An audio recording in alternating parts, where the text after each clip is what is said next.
Yani hiyo story iko kwa imefanywa, reporter mwenye amefanya anaitwa Odwall, is a reporter wa BBC.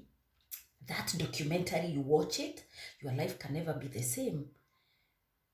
Yani unaiwatch hivi, hata kama ulikuwa unakunywa chai, unaiweka chini. I'm telling you, nilikuwa nakunywa chai, hata naita chai, nikaiweka chini. I was watching that documentary. Sikuwa nafikiri iko hivyo. Of course I know weird things do happen in this world. Lakini saa zile unaona yani ni wanawake waumia, they are sexually abused. Yani lazima manager mkubwa wa majani hizo side za Kericho, you can go kwa BBC utaangalia hiyo documentary, iko kwa kampuni kubwa sana. And of course we know there are so many kampuni mingi sana wazina exploit watu njia kama hii. But the only thing I was wondering is vile watu comments zao wengi wanasema it is their culture za huko Kericho. And I was like, which culture? Ni culture gani inasema hivyo?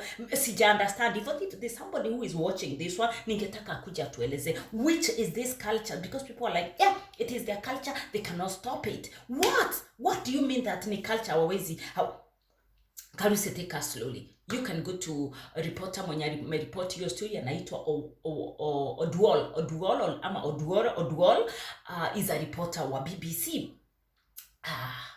Yani una watch hiyo program unalia. Let me tell you, hata kama unakunywa chai unaiweka chini. So now manager anawapatianga kazi. Akishawapatia kazi, before akupatie kazi, of course we understand wale watu wanafanya this kind of jobs, ni mtu amepigika amefika mwisho, ni mtu amepigika akafika mwisho. These are our mothers, these are our sisters, these are our aunties, these are our daughters.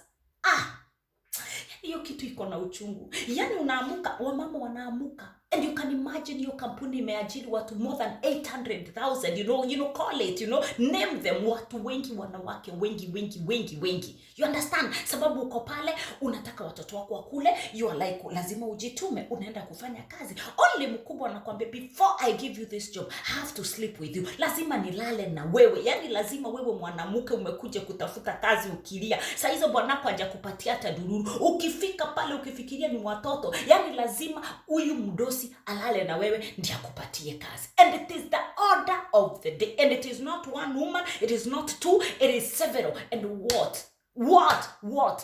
what is the worst news here? All of them are now HIV positive. Can you imagine? As in most of them, karibu wote. Kwa sababu mkubwa atakwambia, before nikupatie kazi, lazima nilale na wewe. Uko na haja na kazi, unataka kazi. Mzee wako wengi hata. And I'm like, maybe hata mwanamke mwingine akasema bwanake alimwacha because alikuja kujua ya kwamba ati sasa yule mwanaume alilala na yeye. The mdosi alilala naye. Ukifikiria ni mdosi, mudongo wa mdosi, the same, anakupatia ile kazi ngumu. If you don't adhere, if you don't do what this man says, mdosi wa mkubwa Kericho, side za Kericho, uko kuko na majani, go to BBC. Anakuambia hakuna story. BBC ndio imeleta that documentary, beautiful one. Na haiwezi fanywa na channels zetu za Kenya. No, our media houses cannot do that because they collaborate. Because watu walikuwa wanauliza, hey, why can't they work? Why is it BBC? Why? Mbona inafanya? The world has to see what is happening in our Kenya. The world has to see. Wacha world ione. Such a shame. And you can imagine, hiyo kesi hata haitaenda mbali. Wanawake wanaendelea kuumia. Our mothers, our sisters wanaendelea kuumia kule. Kwa sababu mkubwa ni mwanaume, and ukikataa hakuna kazi. So not that, si ati mara moja sasa analala na akifikiria tu hivi mchana, afikirie kitu yake, he has to release some things, anarudi anasema, na umefanya kazi mwanamke, niitia fulani, lazima aachwe. Mkubwa amesema wewe utaachwa. Thinking that and then you tell me ati sisi diaspora ama sisi ati we love Kenya. We don't love Kenya.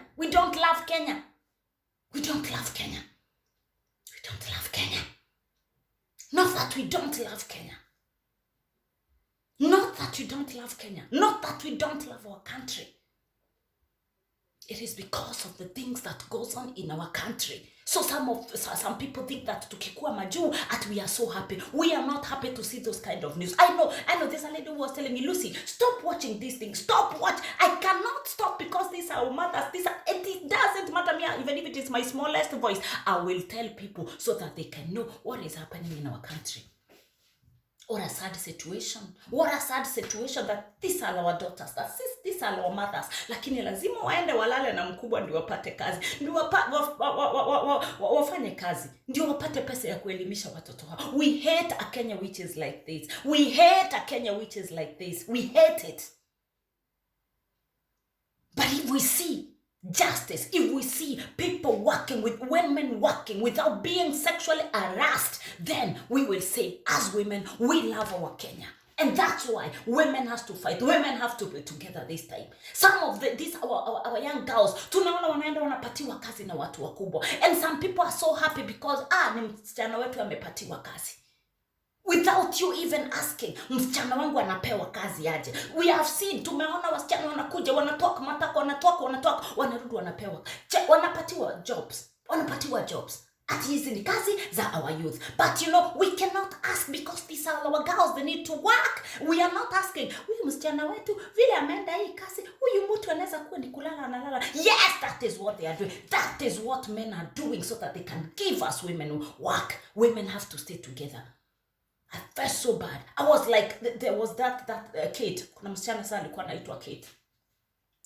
Alikuwa anasema, of course the one who was being used, ndio wapate all the evidence na ndio waonyeshe what goes on there. And this mkubwa was harassing that Kate. Alikuwa anamuharasa. And I was like, mimi sitawadanganya, nilishikwa na range nikasema mimi kama ningekuwa Kate ningemwambia wanipatie a gun because I would have sexually harassing women so that you can give them work and you call yourself labda ni elder and then you call yourself a manager and then wanaenda kwa wakubwa nasema there is nothing much we can do, we have to take these women to counseling for what when they are sick. Why can't can you say they cannot sack those men? They cannot sack them kwa sababu they use money. Kama uko na roho hivi, don't go and watch that. Usiangalia hiyo. But even if you don't watch, that is what is happening with our women. That is what is happening. Wanaume wameshikilia that they have to rule women, wakiwaambia they have to sleep with them. They have to sexually abuse them so that they can give them work. And on top of that, wanakufanya unakuwa mgonjwa. And then you tell me we will love this kind of a country. We don't love Kenya. We don't love Kenya. Yes, we don't love Kenya. But we love Kenyans who are diligently and humbly doing their work without harassing women, without sexually abusing women. That is the Kenya we would love to see.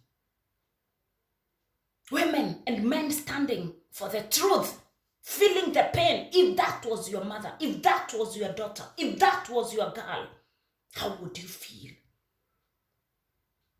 We want to see men also standing and saying, no way. That is the Kenya we want to see. That is the Kenya I would love to see. That's why most of the time I see politicians, or maybe sazile nime travel and you come across these our watu wakubwa and you can see people running and wakipigwa picha na wao. I hate it. I wouldn't even like it. I go very far because of course when you are traveling utakutana na watu wakubwa. I cannot run to make photos with them because some of them I know they are so rotten. Wako na uwezo wa kustopisha hizi vitu, but they cannot do it. They cannot. Anyway, the good news, tumeona Kenyans have taken it. Sasa ndio Wakenya wameona, ndio parliament imejua, so we've seen it. Tumeona wakiongelelea kule, so we are hoping and wishing and hoping and praying that things are going to change. Things are going to change. They are not just going to sack that man. even if it is to soak him, whatever, to sack that man. But lazima huyo mtu maisha yake aishi akiwa huko, I feel. And there was one guy who was saying at even some of those workers wanaume, they raped a lady, walimrape ati kutoka asubuhi mpaka jioni, and there is nothing that could have been done because these men wenye wako kule, they collaborate, they work together. You tell me we're going to love a Kenya like that? We don't love a Kenya like that. We love a Kenya that where women can freely go and work without being sexually harassed. Yes, that is what we are going to stand for. Maandamano kama hiyo ndio ningetaka. Lakini these other kind of prayers, I don't know what kind of this nonsense we don't want. I don't want. See you on my next one.